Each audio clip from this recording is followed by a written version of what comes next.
Hi there, Kevin Kennedy here, just showing you how to weld these little boxes for some vents. And as you see, I got some gap on there, so what I've done here is I've put some tacks, and now I'm going to basically, I call it tack welding a corner. It's very thin, but it can be achieved.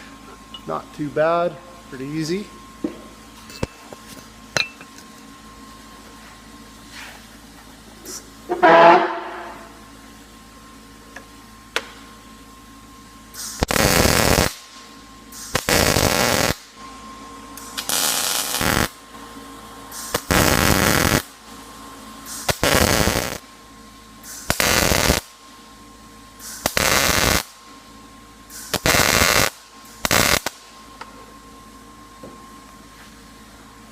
Yeah, that's pretty much it. Just tack weld all the way down.